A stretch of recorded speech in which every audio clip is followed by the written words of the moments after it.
Iya, kita bersyukur pada saat ini siang ya, pagi menjelang siang. Kita ada di sini, kita bersyukur Tuhan tahu dan Tuhan lebih tahu apa yang kita butuhkan saat ini.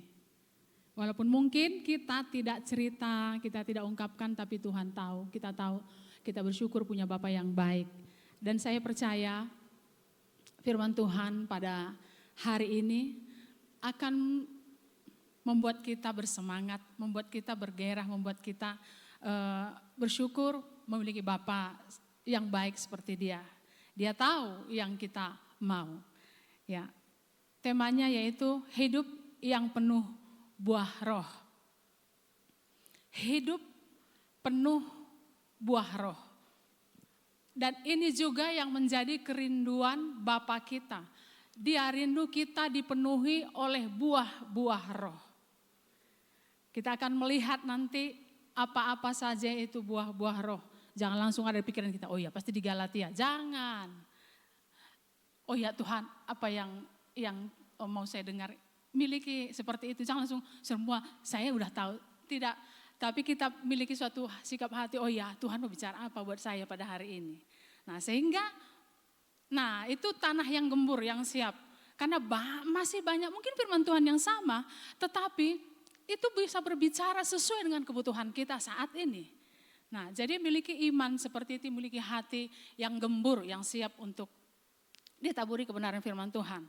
Hidup yang penuh buah roh.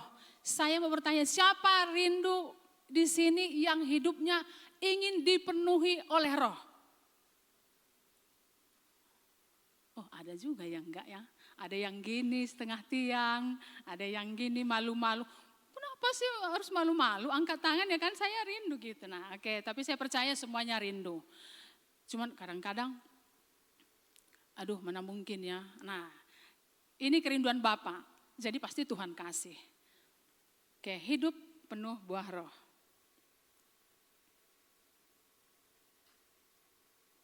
Oke, arti buah, ini secara umum ya, arti buah yaitu hasil.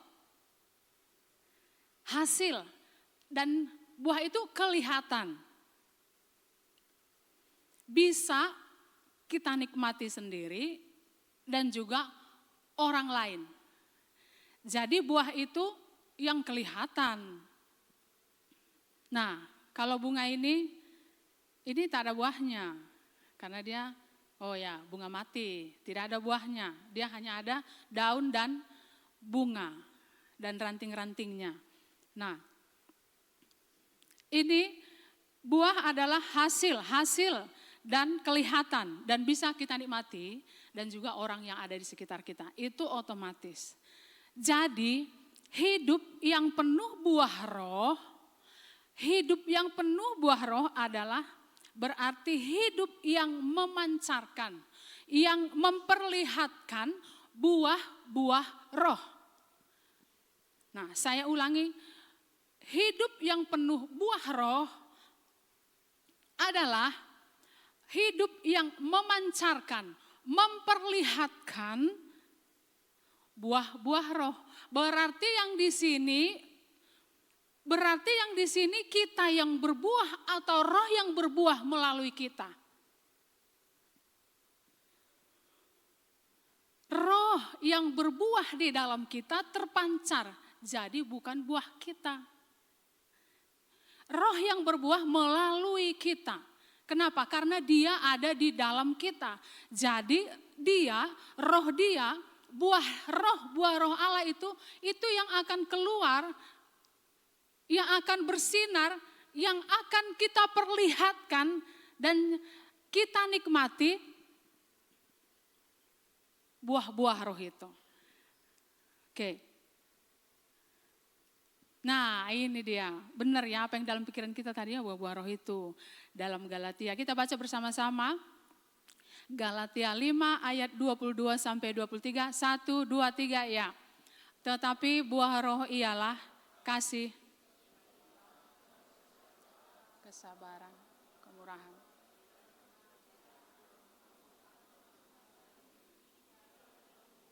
Ya, inilah buah-buah roh itu Bapak Ibu. Wah, saya mau dong miliki semuanya ini. Saya mau, kalau Bapak di surga pasti memang rindu ya. Saya mau memiliki kasih. Saya mau bersuka cita senantiasa. Saya mau memiliki damai sejahtera selalu. Saya mau memiliki kesabaran. Tapi pada kenyataannya kadang-kadang tidak sabar. Saya mau memiliki kemurahan hati. Saya mau memiliki kebaikan, baik terus baik sama siapapun. Saya juga rindu, setia. Saya juga memiliki kelemah lembutan dan penguasaan diri. Nah inilah buah-buah roh yang Bapa ingin berikannya, ingin salurkan melalui kita. Dan saya yakin dan percaya kita semua, tapi kita semua ingin memilikinya. Tapi pada prakteknya dalam kehidupan kita sehari-hari, kita masih bisa gagal. Nggak tahu kalau Bapak Ibu ya, kalau saya sih masih bisa gagal. Kalau ada yang udah lulus di sini, puji Tuhan. Tapi saya yakin dan percaya, kadang-kadang kita masih gagal. Bukan berarti kita sengaja, bukan berarti kita kemauan kita. Tapi kenapa? Karena kita masih hidup di dunia. Jadi, kalau kadang-kadang masih gagal, jangan langsung menghukum diri merasa sudah lepas dari Tuhan. Tidak. Setiap namanya juga tadi dipenuhi.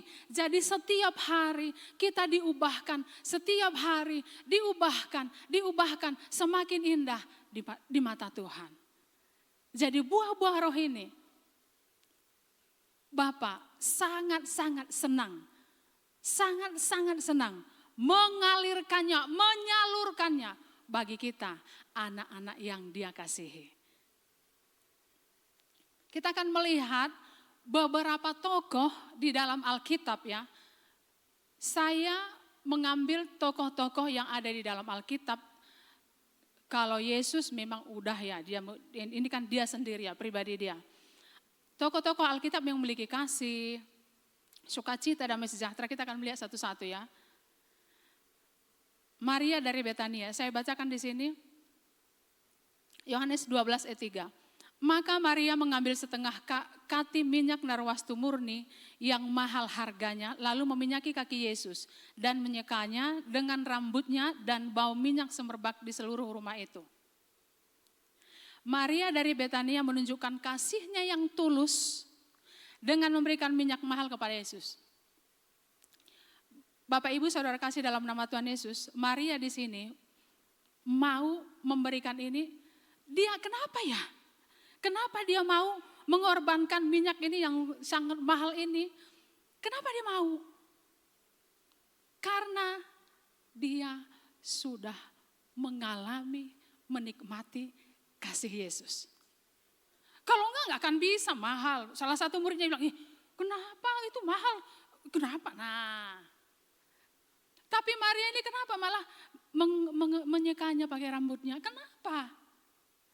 Karena dia tahu apa yang dia buat itu nggak sebanding dengan yang dilakukan Yesus sama dia. Jadi ini nggak berarti buat Yesus ini nggak berarti. Walaupun mungkin buat saya mahal, tapi saya tahu yang saya terima dari Yesus itu jauh lebih mahal dari ini.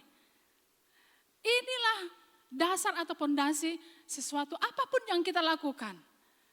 Kenapa? Bukan kita yang mengasihi, tapi Dia yang duluan mengasihi kita. Sehingga apapun yang kita buat, karena kita tahu, oh iya, apa yang Dia lakukan buat saya, enggak ada artinya ini. Enggak ada artinya, enggak bisa dibandingkan dengan apa yang kuperbuat buat Dia. Sehingga Dia mau, dan Dia enggak berat hati, dengan tulus Dia lakukan. Karena Dia mengingat bagaimana Yesus nanti akan menyerahkan dirinya untuk saya, menggantikan saya di kayu salib. Nah, itu yang pertama. Maria dari Betania mengorbankan minyak yang sangat mahal. Tapi dia tahu tidak sebanding dengan bila dibandingkan dengan pengorbanan Yesus.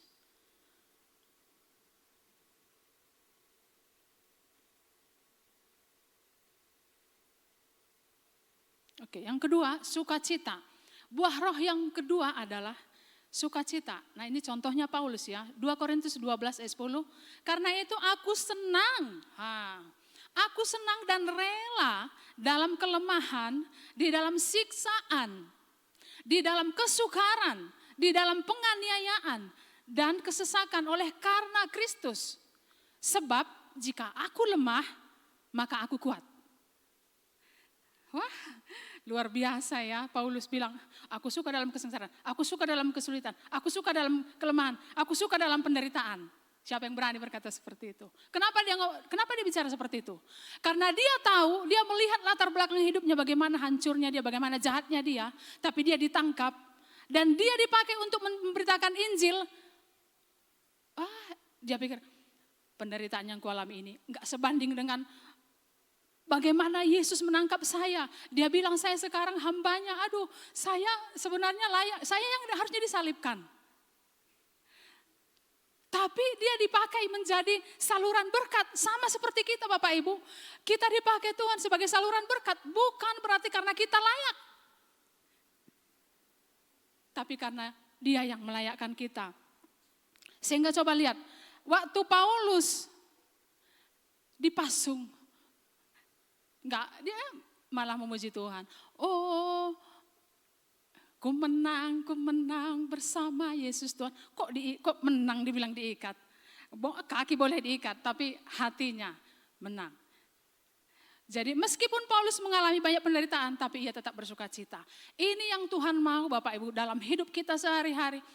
Pasti ada masalah, pasti ada tantangan. Tapi Tuhan mau kita tetap bersuka cita. Kenapa? Karena Dia yang sumber sukacita itu selalu ada di dalam hati kita. Ini adalah buah roh yang kedua. Yang ketiga, damai sejahtera. Daud dalam Mazmur 23 ayat 4 berkata, sekalipun aku berjalan dalam lembah kekelaman, aku tidak takut bahaya.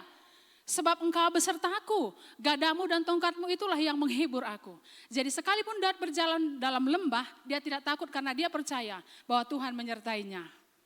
Nah, ini hampir sama dengan Paulus tadi ya. Dia bilang, sekalipun aku berjalan dalam lembah kekelaman, aku tidak takut. Kenapa? Karena dia beserta dengan saya. Jadi dia tetap ada damai sejahtera. Nah, saya gambar ini lembah kelam. Udah lembah kelam itu gelap, pasti banyak binatang di sana. Tapi dia berkata, aku tidak takut karena dia besertaku, dia akan menjagai saya. Bapak Ibu, dunia ini kan seperti lembah kelamnya. Kita adalah anak-anak Tuhan menjadi terang di tengah-tengah dunia ini. Jadi enggak usah takut apapun, berita-berita apapun yang akan terjadi di tahun yang akan datang, kita tidak perlu takut. Kenapa? Karena Tuhan ada bersama-sama dengan kita. Jadi jangan biarkan apapun mencuri damai sejahtera kita. Masalah apapun, jangan biarkan apapun. Nah, ini saya diingatkan, jangan biarkan masalah apapun mengganggu damai sejahtera kita. Ketika terganggu damai sejahtera kita, sadar langsung. Sadar, oh iya, ada buah roh damai sejahtera yang dia sediakan buat saya. Langsung sadar, oh iya, Tuhan mau saya damai sejahtera. Di tengah-tengah badai, di tengah-tengah apapun. Miliki sikap hati, ambil keputusan. Dia memberikan damai sejahtera itu bagi kita. Dan itu memang buat kita. Bukan di surga nanti, bukan sekarang. Sekarang kita butuhkan. Saat ini, bukan nanti, sekarang. Jadi kita bersyukur. Ada firman Tuhan, ada Roh Kudus dalam hati kita.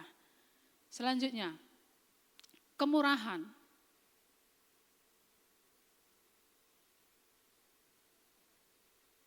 Kesabaran. Kesabaran Paulus. 2 Korintus 12 ayat 12. Segala sesuatu yang membuktikan bahwa aku adalah seorang rasul telah dilakukan di tengah-tengah kamu dengan segala kesabaran oleh tanda-tanda, mukjizat-mukjizat dan kuasa-kuasa. 2 Timotius 4 ayat 7. Aku telah mengakhiri pertandingan yang baik, aku telah mencapai garis akhir dan aku telah memelihara iman. Paulus sabar menderita karena nama Yesus. Paulus sabar menderita bukan karena kesalahan dia ya. Dia sabar menderita karena nama Yesus. Dia ditolak. dia tahu kenapa diperlakukan seperti itu. Dia tahu Yesus guruku sudah duluan seperti itu. Jadi dia sabar menderita. Dia menderita bukan karena mencuri, bukan. Dia menderita karena memberitakan nama Tuhan. Dia ditolak, dia dihina, dia difitnah. Dia difitnah. Tapi dia tetap sabar, dia tetap tersenyum, dia tidak melawan. Kenapa?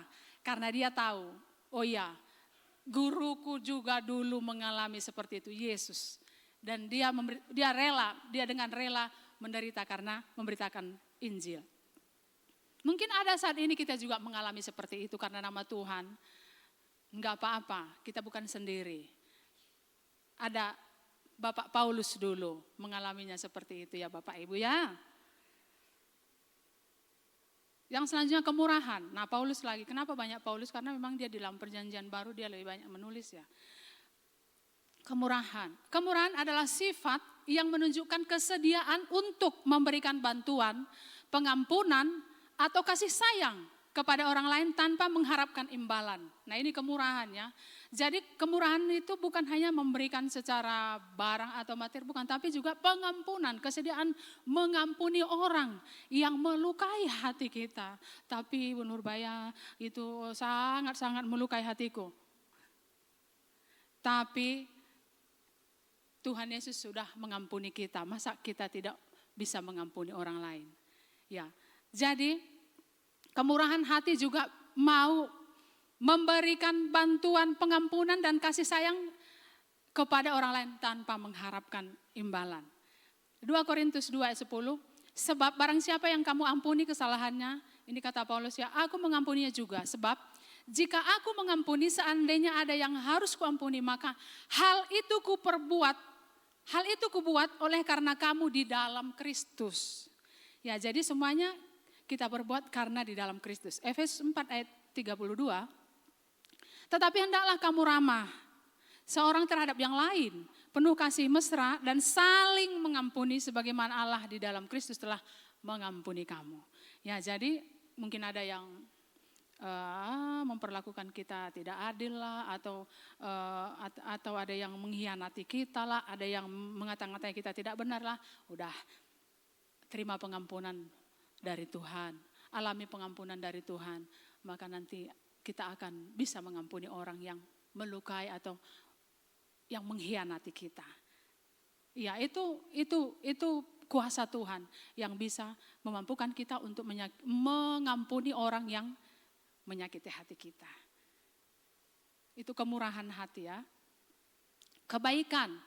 2 Korintus 12 ayat 14 sampai 15. Sesungguhnya sekarang sudah untuk ketiga kalinya aku siap untuk mengunjungi kamu dan aku tidak akan merupakan suatu beban bagi kamu. Sebab bukan hartamu yang kucari, melainkan kamu sendiri. Karena bukan anak-anak yang harus mengumpulkan harta untuk orang tuanya, melainkan orang tualah untuk anak-anaknya. Karena itu aku suka mengorbankan milikku, bahkan mengorbankan diriku untuk kamu. Jadi jika aku sangat mengasihi kamu, masakan aku semakin kurang dikasihi? Jadi Paulus menunjukkan kebaikan dengan memberikan perhatian kepada jemaat-jemaat yang dia layani dan ia berupaya untuk membangun mereka dalam iman. Ya, jadi Paulus jemaat-jemaat yang dia layani itu dia memberikan, dia tidak mau menjadi beban buat jemaat-jemaat itu, tapi dia mau membangun mereka, dia mau memberikan kebaikan, perhatian terhadap mereka lewat membangun mereka lewat iman mereka. Jadi diberitakan firman Tuhan untuk membuat jemaat itu semakin teguh, semakin kuat, berakar di atas kebenaran firman Tuhan. Nah, itu kebaikan yang Paulus maksudkan, yang Tuhan maksudkan yang bisa kita lakukan ya. Selanjutnya kesetiaan. Rut terkenal setia terhadap ibu mertuanya dan juga terhadap Tuhan.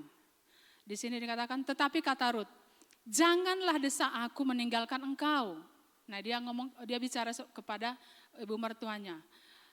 Dan pulang dengan tidak mengikuti engkau. Sebab kemana engkau pergi, ke situ jugalah aku pergi. Di mana engkau bermalam, di situ jugalah aku bermalam. Bangsamulah bangsaku dan Allahmulah Allahku. Di mana di mana engkau mati, aku pun mati di sana. Dan di sanalah aku dikuburkan. Beginilah kiranya Tuhan menghukum aku, bahkan lebih lagi daripada itu, jikalau sesuatu apapun memisahkan aku dari engkau, selain daripada maut. Rut menunjukkan kesetiaannya kepada ibu mertuanya dan kepada Tuhan, sekalipun mengalami banyak kesulitan. Kenapa bisa Rut seperti itu? Karena dia sudah melihat bagaimana Allah orang Israel itu. Ini Rut ini bukan orang Israel ya, tapi dia menikah dengan anaknya Naomi dan dia menjadi anak Tuhan. Dia percaya kepada Tuhan Allah orang Israel. Jadi ketika Naomi ingin pulang, dan Naomi bilang, udah kamu pulang aja ke rumah orang tuamu. Tapi dia bilang, saya tidak mau. Saya mau setia kepada ibu dan juga kepada Allah ibu. Jadi dia kenapa setia? Karena dia sudah mengenal siapa Tuhan itu. Jadi Bapak Ibu Saudara kasih dalam nama Tuhan Yesus, kita sudah mengenal Tuhan Allah kita. Dia Allah Bapa yang setia. Dia setia mati sampai di kayu salib. Jadi saya yakin dan percaya kita juga semua percaya bahwa Tuhan memberikan roh kesetiaan di dalam kita masing-masing. Setia mengikut Tuhan. Kelemah lembutan Musa. Bilangan 12 ayat 3. Adapun Musa ialah seorang yang sangat lembut hatinya, lebih dari setiap manusia yang di atas muka bumi. Bilangan 16 ayat 3. Maka mereka berkumpul mengerumuni Musa dan Harun, serta berkata kepada keduanya, sekarang cukuplah itu, segenap umat itu adalah orang-orang kudus dan Tuhan ada di tengah-tengah mereka. Mengapakah kamu meninggikan diri di atas jemaat Tuhan? Jadi saat menghadapi pemberontakan Korah, Datan dan Abiram, meskipun mereka menentang kepemimpinan Musa tidak membalas dengan kekerasan, namun dia memilih untuk menghadapi situasi tersebut dengan sabar dan lemah lembut. Jadi waktu Musa memimpin bangsa Israel keluar dari Mesir, ini Korah, Datan dan Abiram menolak Musa sebagai pemimpin, tapi Musa tetap sabar, tetap dengan lemah lembut memberitahukan bahwa dia adalah yang dipilih Tuhan. Jadi dia tidak membalas apa yang dilakukan oleh Korah, Datan dan Abiram. Ini kelemah lembutan Musa. Penguasaan diri Daniel. Daniel 1 ayat 8, Daniel berketetapan untuk tidak menajiskan dirinya dengan santapan raja dan dengan anggur yang biasa diminum raja. Dimintanya lah kepada pemimpin pegawai istana itu supaya tidak usah menajiskan dirinya. Ya, Daniel menunjukkan penguasaan dirinya dengan menolak untuk memakan makanan raja yang tidak sesuai dengan hukum Tuhan dan tidak menyerah pada tekanan untuk menyembah berhala. Maksudnya begini, jadi Daniel ini berketetapan hati. Kenapa? Karena dia tahu bahwa Tuhan yang membela. Tuhan yang akan membela Daniel dan juga teman-temannya. Jadi dia tidak takut apapun nanti resikonya atas keputusan yang diambil. Dia tidak takut karena dia percaya Tuhan akan membela dia. Jadi ada penguasaan diri. Ya. Semua hamba-hamba Tuhan tadi yang ada di dalam Alkitab dari 1 sampai 9 ini, kita percaya itu bukan karena kekuatan mereka. Mereka tidak berusaha supaya memancarkan itu buah-buah roh itu, tapi karena mereka sudah mengalaminya, menikmatinya sehingga mereka bisa menyalurkan atau memancarkan buah-buah roh itu. Nah, bagaimana caranya supaya kita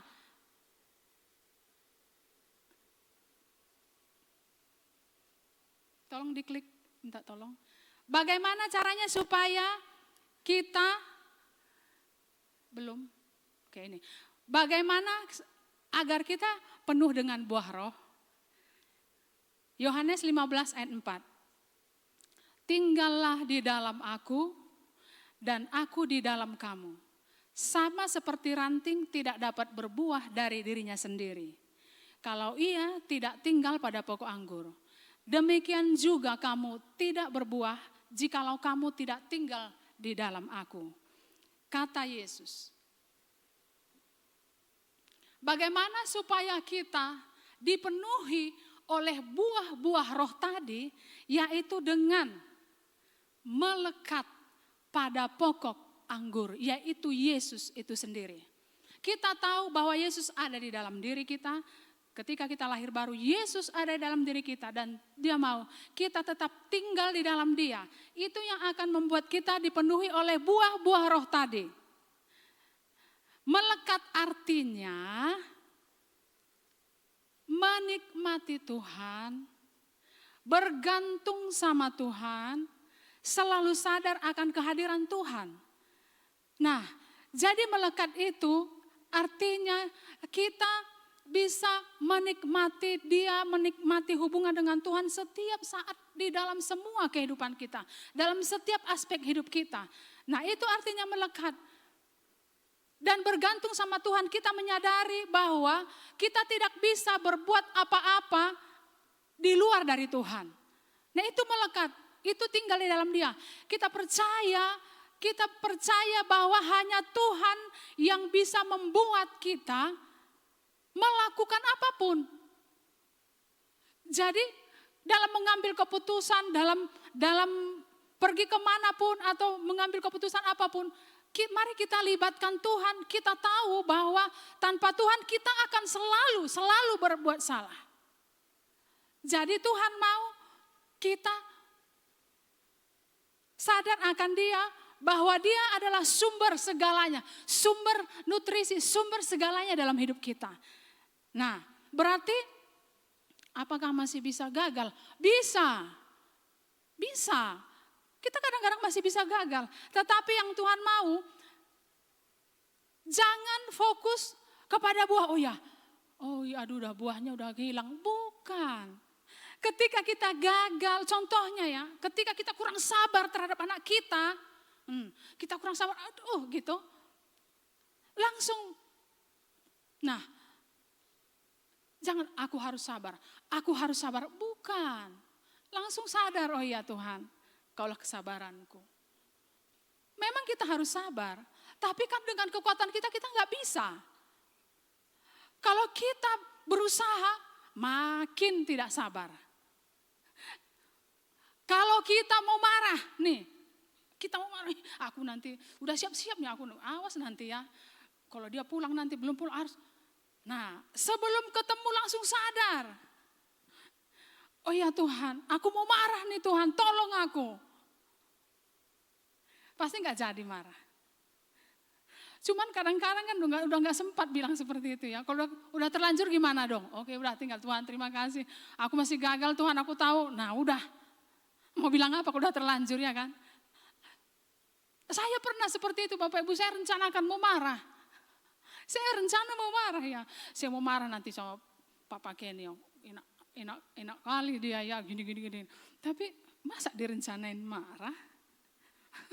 Bener enggak itu direncanakan marah? Akhirnya oh ya Tuhan tolong saya mau marah. Bagaimana caranya nih Tuhan? Tolong saya, ajarin saya. Tuhan tolong saya mau marah ini. Akhirnya enggak jadi Bapak Ibu. Jadi kenapa? Tuhan juga tahu kita kadang-kadang masih bisa gagal. Oleh karena itu Dia berikan rohnya, kuasanya bagi kita. Karena kalau kita melawan sendiri nggak bisa Bapak Ibu. Dan banyak hal lagi yang kadang-kadang kita masih bisa gagal. Tapi kita bersyukur, kita tahu kemana kita lari. Ketika kita gagal kita tahu kemana kita lari. Ketika kita tidak mampu tahu kemana kita akan datang. Coba Bapak Ibu pikirkan orang yang tidak mengenal Tuhan. Ketika mereka mengalami kegagalan, mereka tidak tahu lari kemana. Kalau kita tahu. Ketika kita jatuh, ketika kita gagal lagi, kita datang sama Tuhan. Kita tahu bahwa hanya Dia satu-satunya yang bisa mengangkat kita. Hanya Dia satu-satunya yang bisa mengubah kita. Jadi kebiasaan-kebiasaan apapun yang masih ada dalam hidup kita, jangan takut. Tuhan ada di dalam kita, Dia yang akan memberikan kuasa mengubah kita. Jadi bagian kita adalah melekat. Biarkan roh Allah berbuah melalui kita. Bukan kita berusaha berbuah, tetapi bagian kita tinggal di dalam Dia dan biarkan rohnya berbuah melalui kita. Bagian kita melekat, menikmati Dia, percaya Dia baik, percaya bahwa Dia ada dalam kita, selalu menolong kita. Ketika kita gagal, hanya Dia yang mampu mengangkat kita. Ya, jadi kita bersyukur, kita tahu tempat pelarian kita tahu tempat persembunyian kita tahu jalan keluar ketika kita menghadapi masalah. Bapak, Ibu, Saudara kasih dalam nama Tuhan Yesus. Ketika gagal, jangan lari keluar. Jangan meninggalkan Tuhan. Justru datang sama Tuhan. Tuhan tidak pernah menolak kita.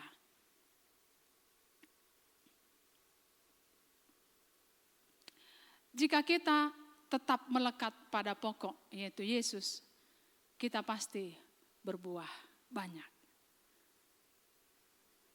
Buah kita akan dinikmati orang lain. Dan itu pasti mengalir. Kalau kita berbuah, Bapa yang dimuliakan. Dalam Yohanes 15 ayat 8 berkata, saya mengundang semua tim praise and worship. Dalam hal inilah Bapakku dipermuliakan, yaitu jika kamu berbuah banyak, dan dengan demikian kamu adalah murid-muridku. Jadi Bapak Ibu, kita rindu berbuah, Bapa kita jauh lebih rindu kita berbuah. Jadi jangan pusing atau jangan apalagi ngurusin buah orang. Ya, kita kan sering gitu ya. Dia belum berbuah tuh. Emang kamu udah berbuah? Jadi tugas kita adalah melekat pada pokok anggur, nikmati Dia. Ketika jatuh, datang, sadar bahwa Dia yang mampu mengangkat dan mengubah hidup kita. Biarkan Dia berbuah sebanyak-banyaknya melalui kita. Saya mengundang kita semua bangkit berdiri.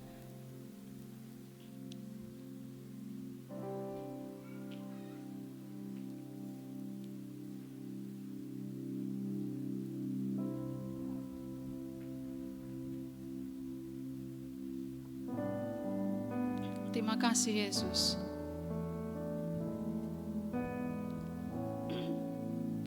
Roh-Mu yang hidup penuhiku, mengalir dalamku.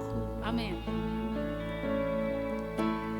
Jiwaku tenang bersamamu dalam naungan. Sekali lagi, Roh-Mu yang hidup.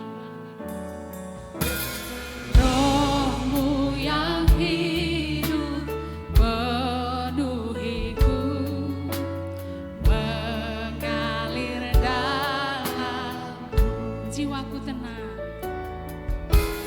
Jiwaku tenang bersamamu dalam naungan. Mari buka hatimu, terima alih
meriah buat Tuhan Yesus. Haleluya.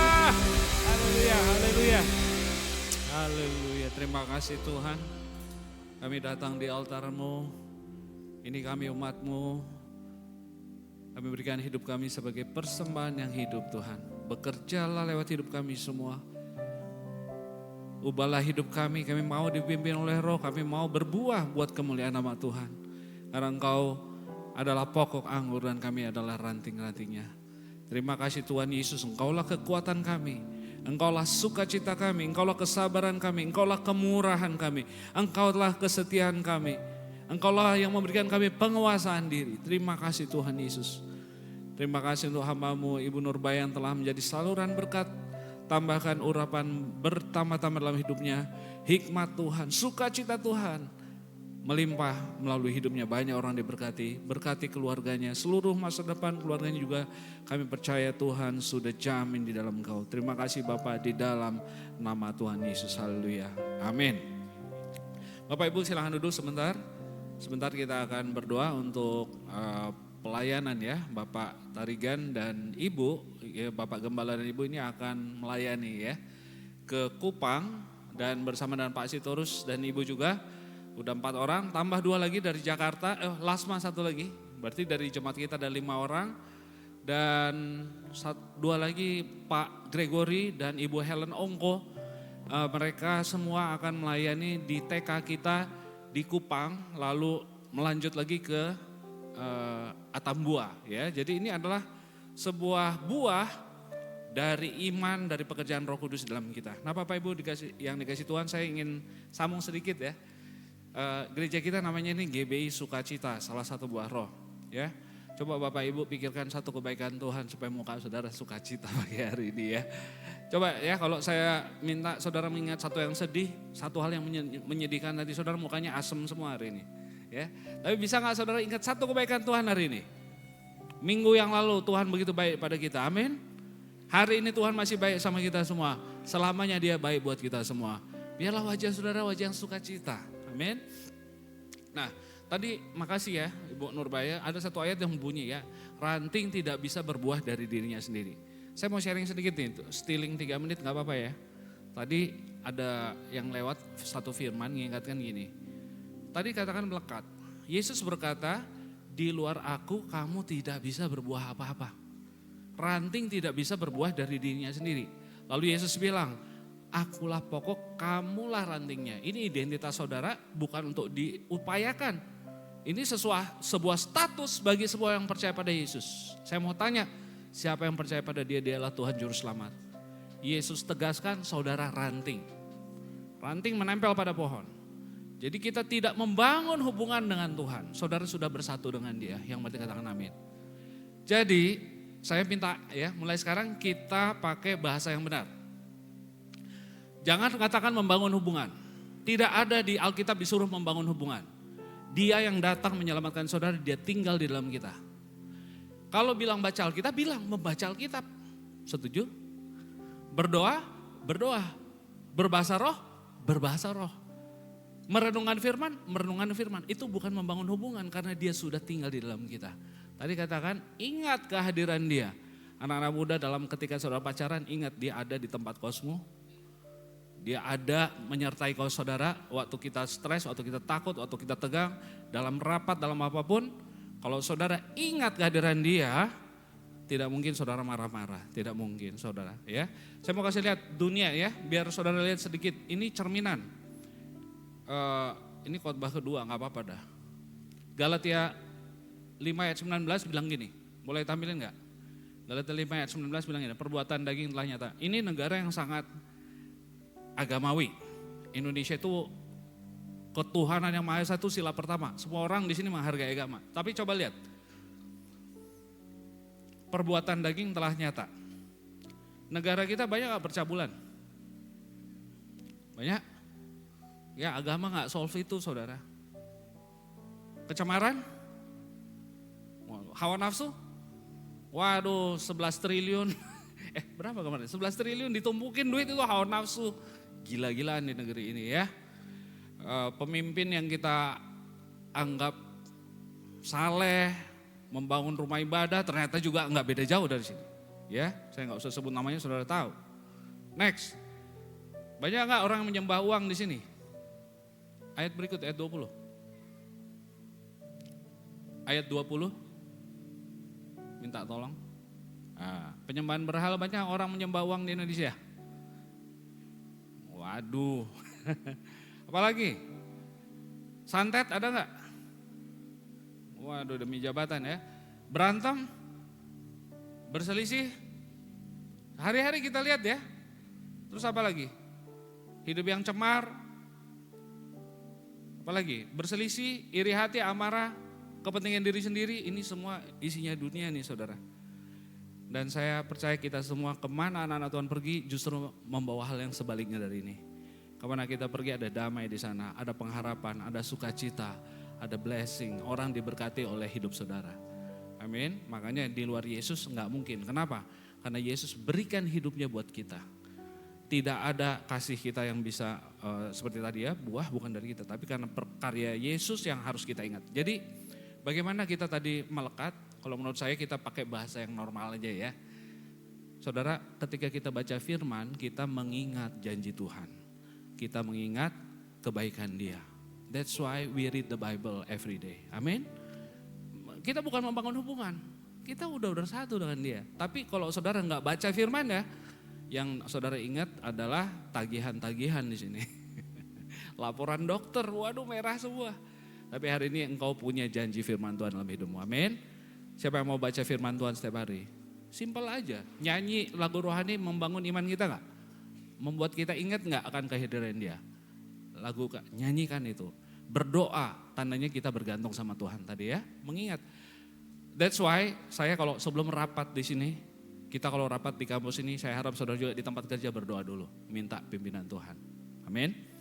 Berbahasa roh itu kalau mau bergantung sama Tuhan sepenuhnya, berbahasa roh. Kalau saudara berbahasa roh artinya apa? Bypass your mind. Your spirit directly communicates with God in their language. Langsung special language ya. Mari kita melakukan hal-hal yang bisa mengalirkan buah roh dalam hidup kita. Mari kita bangkit berdiri, kita akan berdoa. Bapak yang baik, terima kasih untuk firman-Mu yang sangat memberkati kami. Hamba-Mu tahu, kami tahu semua di sini bahwa Tuhan rindu hidup kami jadi berkat. Tuhan rindu buah-buah roh itu mengalir dalam hidup kami. Kemanapun kami pergi, kami boleh sukacita, punya pengharapan, tidak ditekan oleh dunia. Ada damai sejahtera, sukacita melimpah dalam hidup kami. Ada pengharapan, kami bukan orang-orang putus asa. Kami orang yang punya janji Tuhan, kami orang yang punya kasih Tuhan. Kami orang yang punya perlindungan Tuhan dalam hidup kami.